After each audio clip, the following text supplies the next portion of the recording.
Hi, it's Natalie with LifeWorks Health Solutions. And today I want you to start to examine the community that you're in. And I don't necessarily mean just the town or city that you're in, but I really want you to focus on the people who are closest in your life.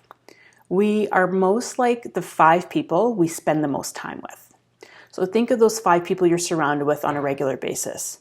They might be your family members, they might actually be your coworkers, or they could be your really close friends or members of maybe a sport that you do together, or maybe your church group. So kind of look at those people around and see, do these people elevate me? Do these people challenge me in a good way?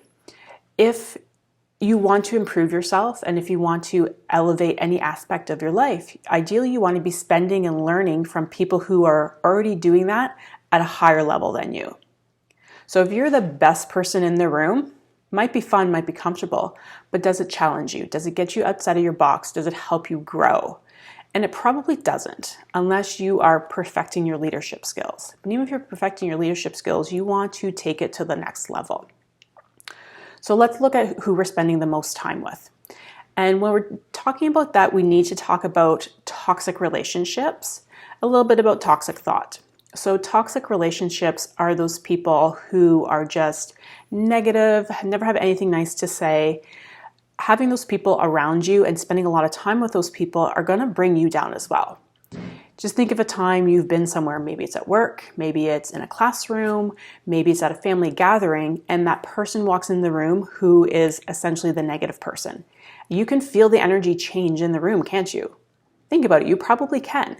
And that negative energy change affects how you are going to behave while that person is around you. So we don't want to be around that person. Now, if it's a family member, you can't necessarily cut them off completely, but we can limit the amount of time we spend with that person, or maybe change the environment up a little bit. Maybe they need some help to try to raise their vibrational energy as well. So maybe you can be the catalyst for that. So if we have negative people in our life, social media is huge, right? I see so many people, the people who maybe they have a good point, but they're just really negative about how they present it and how they say it. You can unfollow them. So a Facebook tip is, if you have someone like that, you don't need to unfriend them. You might still want to be connected with them. Doesn't mean you're not their friend, but maybe you don't want to see that news feed from them on a regular basis. So just unfollow, and then whatever posts they're posting, it won't go on your news feed. So unless you specifically go to their page, you won't see what they have to say. It kind of goes with like watching the 11 o'clock news. Watching the 11 o'clock news before you go to bed is one of the worst things you can do.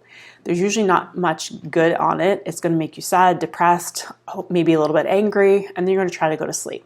So same thing, you shouldn't be scrolling across Facebook and reading these inflammatory posts right before you're going to sleep. It's not going to help you sleep, and it's not going to put you in the right mind frame. So be conscious of that. Be conscious of the information you're taking in and where you're getting it from.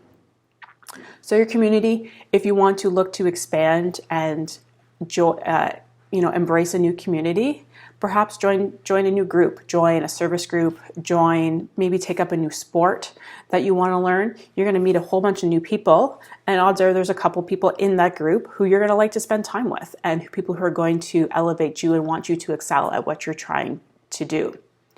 Likewise, you're almost done this 30-day journey that I've been sending to you over the last 30 days. So if you want more people on board on the journey with you, make sure you share this with them. Make sure you encourage them to sign up as well. If you've been making health changes in the last few days, you want other people aware of what you're doing, why you're doing it. They're going to support you, and when you support them and they succeed, you're going to be rewarded as well. So mind your community, mind the people you're spending time with, remove the toxic relationships from your life, and then share this with others so you can create a new community. Have a great day. We'll see you tomorrow.